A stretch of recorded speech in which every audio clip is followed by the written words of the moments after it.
Sumainyo ang Panginoon, ang banal na pagpapala. Dahil na niya ang buong kapal na nawa maging kabahagi tayo ng uri ng pagpapala na ito.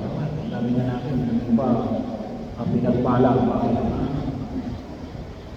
ay swerte, tiyamba. Yung iba naman, maaaring nagawa ng kanyang kagalingan.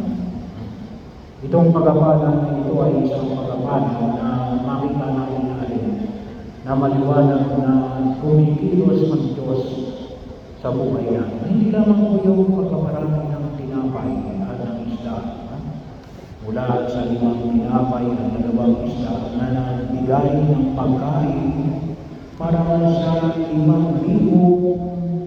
lalaki, hindi kabilang ang mga babae at mga bata.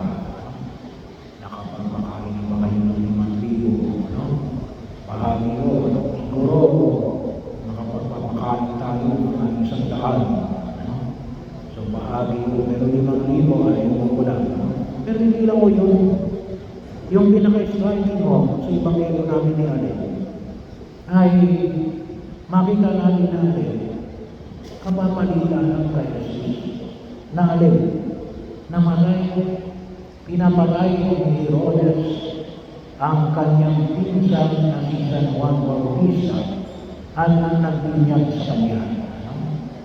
Pinapatay ni Herodes. Kaya anong ginawa niya rito? Nag-iisa siyang pumunta sa ilang sa pamagitan ng bangka para magmuni-muni. Kasi bahagi mo yun, nakikita natin. Pero anong nakita natin? Na yung misery, Lord ito alin,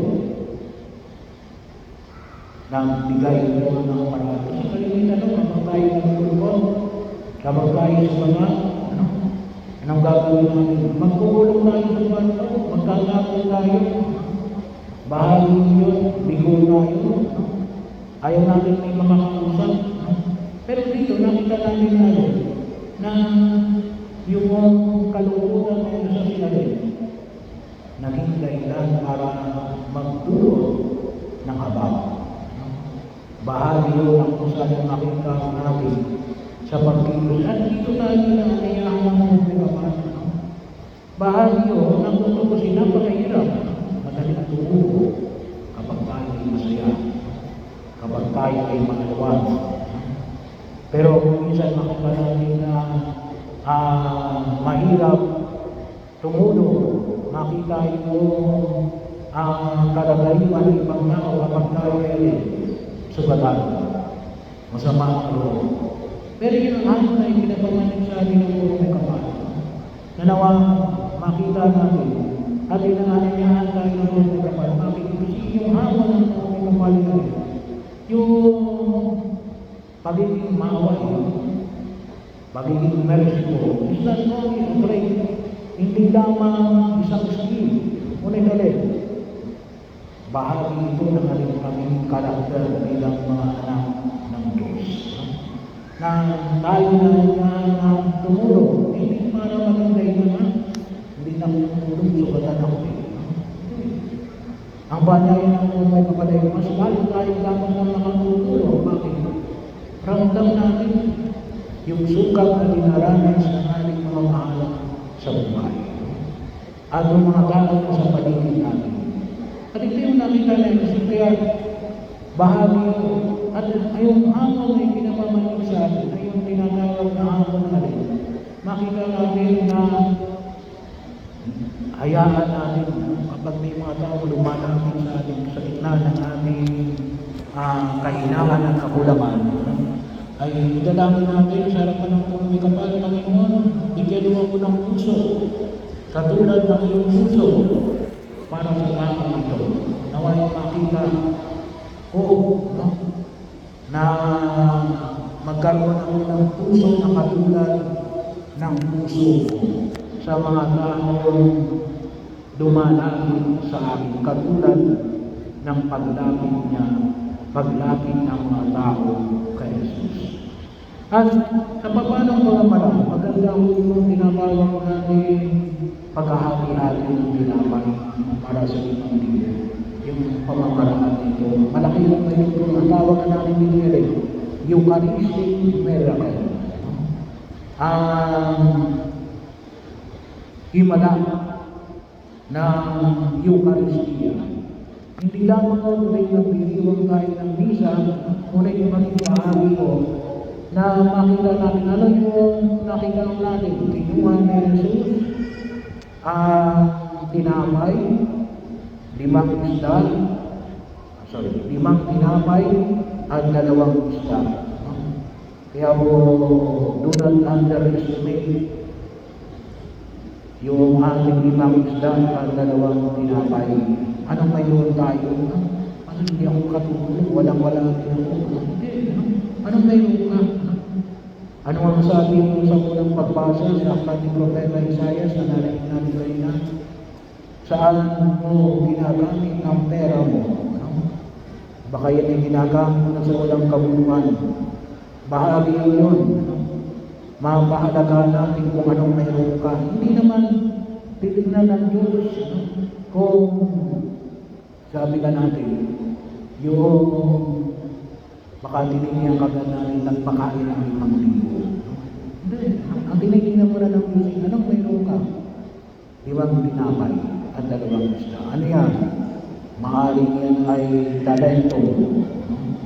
Maaring yan ay anumang uri ng talento mo. Maaring yan ay kayamanan mo. Maaring yan ay oras mo. So, trying, treasure, and talent, tawagin ako namin. Pero, it is what you have. Bahagi yun na kung saan makita natin. At mahalaga natin, we have to take it. Hindi atin. Hindi binigay sa atin ng Diyos na walang kadahilanan. Ibinigay sa atin yan sapagkat alam niya gagamitin niya yan. Kunin natin yan, hanginin natin yan. Pero anong gagawin natin? Humingi tayo ng panalangin. Sabi nga natin, humingi lang sa langit ng pasalamat. Dapat magkaroon palagi tayo ng alin, ng pusong palaging nagpapasalamat. Bahagi yun na huwag natin kalimutan. Pagpasalamat tayo kung anong mayroon tayo, at ayahan natin na alin, pagpalain ng Diyos. Sana po ang kalooban natin ay palaging puno ng magpapasalamat sa mga bagay na ipinagkakaloob ng Diyos. At ano yung sunod na gagawin natin? Ipanalangin natin. Paramihin ng Diyos. Bahala siya magmarami. Bahagi yun na kung saan ay tayo ay ginagawagan ng purong kabal na alin. Ako minsan nung kasi result-oriented tayo. Nakikita natin yung 5,000 pinakain. Ay, ayaw ng Diyos na magmarami kung anong mayroon ka. Pero anong gagawin mo? Hindi mo lang tulong sa Diyos. Ikaw Panginoon na magmarami ito. Ikaw ang bahalang gumamit ito. Maaari kasi, sabi nga namin, kung may pera kayo, bahagi ninyo. Kung anong mayroon kayo, at wala ko. Ang mayroon ko lang ay time. Ay, ibigay ninyo. Tawagan ninyo. Kung minsan yung mga namin sa buhay na maaari na babalitaan tayo na hindi na namin nalalaman kung nasaan. Tawagan ninyo. Kamustahin ninyo. Pagkakataon alam nyo, minsan, late lang. Ay nakakalungkot. May inilibing ako na alin, 3 araw lang patay, kaya lang nilang alaman. Wala man lang nag-check. Wala man lang nag-check. Baka yung mga mahal sa buhay, lalo na yung mga nag-iisa sa maruway, kahit hindi yung nag-iisa. Yung mismong pamilya ninyo, tawagan man lang ninyo, i-text lang man ninyo, i-message lang ninyo. Sayang yung makabagong teknolohiya natin ngayon. Na makita ko natin. O maaaring sa mga panahon na kung saan ay maaaring nais lamang na tayo ay makasama. Maging bahagi ng panahon na kung saan ay tayo ay may malaman silang mapagkwentuhan. Pero yun ang huwag natin kalimutan. Yung mga kapatid natin, para alin ay sabi nga natin ay kinuha na Jesus ang tinapay, nagpasalamat sa Diyos, binasbasan at ibinigay sa kanyang mga anak para ipamahagi. Tayo nagpapamahagi lamang, hindi atin na. Huwag natin kalimutan, we are only stewards na yun ang magiging focus natin, magiging kabahagi ng pag-ibig natin para sa iba. At ano yung makita natin, bakit natin gagawin ito? Ay katulad yun ang ibinaman sa Ebanghelyo na nasa ikalawang pagbasa natin sa sulat sa Pawulo sa mga taga-Roma para makita ng iba natin, hindi tayo mapag-iwalay ng pag-ibig ng Diyos. Bahagi ako, mas kumisan. Huwag kayong magtaka kung bakit kumisan may mga tao na nangangamusta. May mga tao na nangangamusta pero nag-isis ka lang. Pero dapat tayo nangangamusta, pinakailangan natin maghahati ng tinapay. We have to break ourselves at makita natin yung ating brokenness at yung brokenness ng ating kapwa-tao na pinaghabi-habi natin at ibahagi natin yung kahit nakakaunting mayroon tayo para sa kanila. Para maramdaman nila na alin, hindi lang ito nakipagtismisan, talagang concern ito para sa akin. At para alin, hindi naman para nakita na alin, hindi ako pinababayaan ng Diyos. Ngunit alin, kaya ito yung sinabi ko, banal na pagkakala. Kapag naging bahagi tayo ng pag-ibig na ito, yan alin, nagiging kamukha ng pag-ibig ng Diyos